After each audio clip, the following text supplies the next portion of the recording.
Yes, but what do you say to your critics? Necessary for strategic planning and testing. Again, you're being an activist. I am not. That's not appropriate, sir. If Now, who are you with? What's your name? That's an appropriate question for you to ask. You're going to ask how many questions? You get 3? You're a stupid son of a bitch. Good morning, Liberty lovers, Liberty curious, and anyone else tuning in to Friendly Fire. If you're watching live, then let me especially thank you for tuning in so early. This show is dedicated to interviewing Libertarian candidates running for office and talking about Libertarian candidates that are running for office, but only Libertarian candidates. As the name suggests, candidates, when they're on, will be asked some tough questions. But as a fellow Libertarian, I am not here to make them look foolish or fail. Simply raising the bar for interviewing candidates, as well as the expectation that we have for our candidates. The Libertarian Party is the third largest political party in the United States and the only viable option to compete with the big two. I mentioned last week that I'm making a change and moving the show to 3 times per week, Tuesday, Wednesday, and Thursday morning. Candidates are still reaching out, and I wanted to get as many on as I could. Give me a second here. I think I have a mistake in my show notes here. So apologies, everyone. Let me adjust my show notes here. I've grabbed the wrong ones, apparently. Where are we here? Goodness. All right. Let's get those correct show notes so that we can get back to where we were. So what I was actually going to get ready to say is that this morning I was expecting to speak with James Blake, candidate for governor of Alabama. I told viewers a few episodes ago that I would hold people accountable who don't show up or bail at the last minute. Now, James is not here. However, I'm going to split the difference with him on this one. We've been in email contact, but I didn't actually confirm his appearance today. So kind of my fault.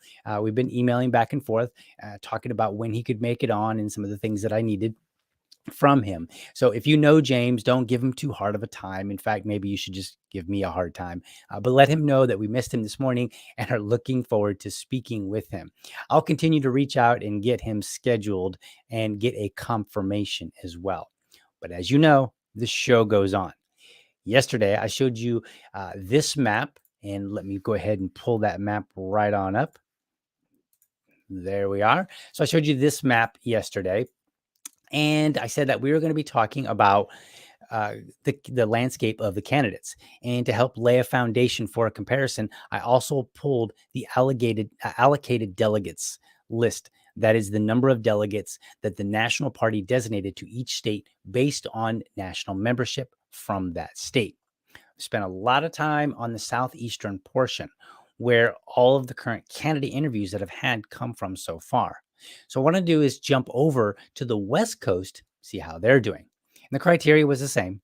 I used the official delegate allegations from the national party, and then I went over to lp.org. That's our national party's website, and I selected elections, then candidates under the Take Action drop-down menu.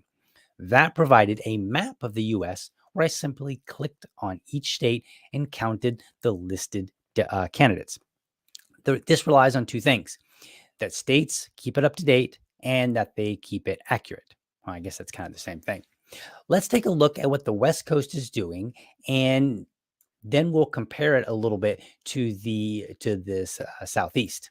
So let's pull that map up right here. Let's see here. Here's our West Coast numbers.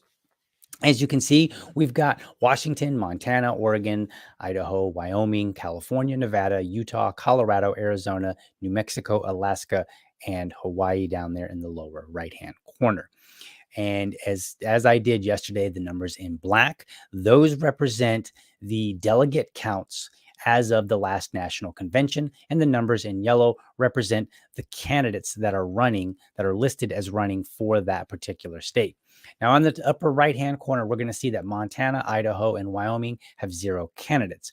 I don't know if that's entirely true. I do get a little suspicious when I see a 0, and it may be they just have not sent in their updates. So if you're watching and you're from one of those 3 states, let your chair know, your state chair, hey, you got to send this information in. We got this this guy over here, he's doing all this info, he's doing all these shows about candidates, and we're not getting our recognition. So make sure you let them know. But we've got Washington with 36 allocated delegates, and they have one candidate. So going to need to work on that. Oregon with 16 and 13 candidates, 9 and I'm sorry, we're skipping over the zeros here, but Nevada with 14 and 24. California, it's a little hard to see that one is kind of jumping off the coast there. It's probably taking a little surf right about now. But it's actually 103 delegates with 11 candidates. I'm particularly surprised by that. I would expect more when you have 103 delegates. That suggests that you have a fair number of members in the state party, and I would expect to see a significantly higher number than 11. So I don't know what's going on there. We've got a question here. Let me see if I can't answer that. So D asked, how often are state chairs supposed to send in their info each year about delegates? I believe that only happens once. There is a deadline for which the national party has that all the state chairs send in their information. I think actually, if I, going back on that, let me revert back a little bit. I think what actually happens is that the national party looks at their registered rolls, because I believe that's what actually determines the number of delegates. And then if there are any issues with that, then the state chairs can reach out. But I believe that happens once a year, and there is a deadline. I am not familiar with when that deadline is for the delegates, but it is sometime before the national convention. So this year it would have been sometime before June. But that's how the delegates are determined, and this is just simply there's a calculation. I'm not familiar with. I don't recall what the calculation exactly is. And what this calculation does is just says how many registered members of the national party from this particular state are there, and then it does a calculation and says, all right, based on that, this is how many you get. This is one of the reasons why some of the states will go out and tell people, hey, make sure you register as a member of the national party. That way we get more delegates. And there is if you go to lpedia.org and you search around a little bit, and that's lpedia.org. If you go to lpedia.org, you can find there's a map, and it has a list of all the numbers of delegates. That's the map that I pulled the numbers from. And those numbers have different colors. I believe that there are 3 different colors. One will represent no change from the year prior. And then the other 2 colors represent either an increase or a decrease in the number of delegates based on the national party registration. So that's how our delegations, our delegate counts work. And then, of course, candidates, it's just a matter of getting somebody to run for various positions. So continuing on here, we see that Arizona has 27 delegates, or had 27 delegates, but only has 3 candidates running, and then New Mexico with 9 and 11. Alaska is doing fairly well here with 5 and 5. And then it's a little hard to see because of the number there, but Hawaii is sitting with 4 delegates and 3 candidates. So not bad there at all. Now, I did pull some numbers here, and I checked them out. And like I did yesterday, I'm going to talk about the top 3 and the bottom 3. Now, in the West Coast case, the bottom 3 technically would be Montana, Idaho, and Wyoming. I'm not entirely certain if that's accurate because they're all 0. I don't know if they actually have 0 candidates, or they just simply haven't been updated. So if we were to move on, the next 3 in order would be Washington, California, and Arizona. And then our top 3 are going to be, number 1 is Nevada with 14, with almost double the number of candidates as they have delegates. And then in the in Utah, you have 13 and 18. And then Colorado has 35 and 47. So good job on those states for getting so many candidates out there. It's always great when you can see that the candidates outnumber the number of delegates that were allotted for the for the state. Now, I also pulled up what I also did is since now we have covered 2 geographical areas, I went ahead and I've pulled some information to kind of, or I've calculated some information to kind of compare. Let's see how the West Coast compares against the Southeast. So let me go ahead and pull those numbers up here real quick. And let's see, we'll go back to our full map. Okay, so here's our full map.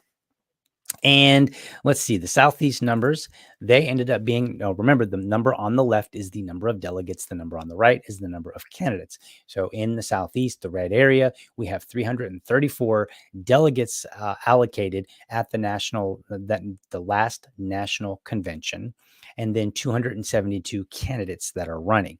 Now, again, I want to point out that when I say that there were 334 delegates allocated, that just means how many delegates total in the states that are in red were permitted. That means they can't have any more than that. That doesn't mean that they will always have that, because some states simply aren't able to send all of they may not have people that are able and willing to travel wherever the national convention is. In this case, it was in Reno, so there may have been some hardships on a number of people from getting to, say, I don't know, Kentucky to Nevada, and so they may not be able to seat all of their allocated delegates, but that's how many they were allocated. And then we want to look at the West Coast numbers, and we see that the West Coast has 282 delegates allocated, but only 136 candidates. So they're actually trailing behind. So congratulations to the Southeast for having the best ratio of candidates and delegates. Right, we actually have the best ratio. I don't have the ratio numbers specifically, but we are doing pretty well over here. However, we shouldn't diminish anybody. This is simply looking to challenge ourselves. This is simply to create a baseline and say, where are we and what can we do? What can we do better when we're looking at these numbers? And let's go back to it real quick and shift back over here. So when we're looking at somebody like California, we can say, all right, well, we have 103 delegates, which again, that kind of signifies about how many registered libertarians that you have. And so when you have 103 delegates, then you would expect that there are a large number of libertarians that are at least semi-active in California. And so therefore, it's a matter of calling them and getting a hold of them in some way, reaching out and saying, hey, look, can we get you to run for this office? And that office could be anything from governor all the way down to soil and water, or many of the various positions that you have available. So definitely places like California need to step up their game. Washington needs to step up their game. Arizona needs to step up their game. And then we definitely need to get some more information to find out if those zeros in Montana, Idaho, and Wyoming are in fact correct, or they just haven't simply been updated. Again, you can go to lp.org. And again, if you click on, let's see, what was that? You go to lp.org and you click elections, and then or you click on the take action drop down menu, and then you'll see elections, and then you hover over that, and then you will see candidates, and you can click on that, and it will take you to a map of the entire United States, and it'll have a list of all, I think there was like 600 some candidates that are listed in the Libertarian Party's website. So you've got like some 600 or so candidates that are running for various positions all across the US, but you're able to, at that point, click on an individual state and then scroll through the list and check out the different candidates. So that's where we are with the count. So let's go back to the full map here. Pull that back up here. Where are we here? All right, there we go. Pull that back up. So what I wanted to also do is then give the counts of where we are currently. So the total numbers that we have a total of 408 candidates between the West Coast and the Southeast. And so, we're doing pretty good. We've got 408 candidates running all across the U.S. These are, of course, local, state level, and maybe some federal ones like some House of Representatives or Senate. So I think this is particularly exciting news. I think we should, give ourselves, a small pat on the back. Now, what I don't know is I don't know how this compares to years prior. But again, we're creating the baseline now, and we will, as we continue, as I go along, I'll start taking some of these numbers and we'll look back and we'll see what's going on. Now, one of the things that I do want to do in the future here, and I am looking to do an entire podcast, or entire day podcast, a day-long podcast on November 8th, and we'll start digging into some of these candidates, and some of these, at a finer level. We'll start looking and seeing, what are the polls like? What are, how are they? What are the reports for the elections? As they're coming out, because we do expect to have some libertarians elected. And it's very nice to know that we actually have candidates, because how often we hear like, oh, libertarians don't matter. But I mean, really, we have 408 candidates across, I don't have a count of these particular states that we've looked at so far, but across about half of the US. So this is about 2/3 of the candidates that we have listed, because again, I said there was about 600 that are showing right now. Now, again, that number may be inaccurate. It could be a little higher. It could be a little bit lower. No, nevertheless, it is very, very promising. So we need to get ourselves out. If you're watching the show, it doesn't matter what state you're in. Make sure that you are involved. There is probably a candidate somewhere that you can get involved with. And if you happen to be in one of those states where they don't have a candidate running, maybe those zeros are accurate, or the candidate that is, one of the very few candidates that are running is somewhere else in the state, reach out and try to support them financially. Maybe just go out on social media and make sure that you're doing your best to kind of spread the word about who they are, because it's really going to take all of us. So that's what I basically have for the show today. Again, I will try to get James Blake on. He was apparently the email didn't go through, and or he didn't receive it yet for me saying, hey, let's have the show. Let's have you on for an interview on Wednesday morning, October 5th, at 7:30 a.m. When I was looking into the guy, he seems like a really stand-up guy. Seems, he's got some political experience. So I expect that if he's emailing me, that it was simply a communication error, probably on my part. I'll go ahead and accept the blame for that, and that's okay. Or in my case, I decided that I was just going to go ahead and split the difference with them. But, as the viewers, you guys can decide, how you feel about that. At any rate, and this show is going to be a little bit shorter today. I just wanted to kind of go over the West Coast numbers and then kind of compare them to the Southeastern numbers. And I think we're doing good. I'm looking forward to looking at the rest of the area, the Midwest and then the Northeast. I think we got some exciting things there. Now, I also want to point out, if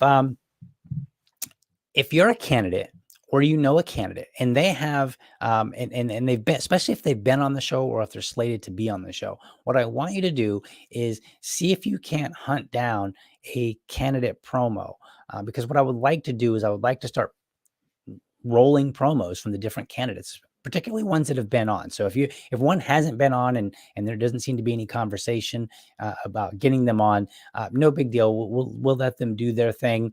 And in some cases, there are some candidates that are putting a lot of work and energy in, and maybe I don't want to say, they're busy. We'll leave it at that. But let's see. I think I have one that I can show here. Now, I made this one a while back. I had Ben Weir, who's the Merrimack. He's running for Merrimack County Sheriff up in New Hampshire. And this isn't really a promo. It's really just a few clips of the episode for when he was on. And I thought it was amusing because I believe this is the first candidate interview that I've ever seen where the candidate came to do show and tell. So let's take a look real quick at this, 30 seconds of clip that where he was on the show a while back. For instance, in California, you cannot have one of these cool little things called a flash hider, which, okay, and then also out there in California, you can't have a pistol grip, which is, you've seen this, it's so scary. When people hold these, it makes it, at least out in California, what they did was, you can actually, they made a featureless grip. which is basically turns it into more of a rifle. With this is my California compliant AR. Okay. I have not changed it since I moved. So there are arbitrary definitions of, like, you can't have an adjustable stock, you can't have a pistol grip. All right. So I hope you enjoyed that. That was Ben Weir, again, running for Merrimack County Sheriff out of New Hampshire. And he the bill of choice for him was HR 1808, the assault rifle ban. And he wanted to talk against it. And mostly what he wanted to talk about was like, look, a lot of the things that are in that bill are not really as scary or, over dramatic as people are making them.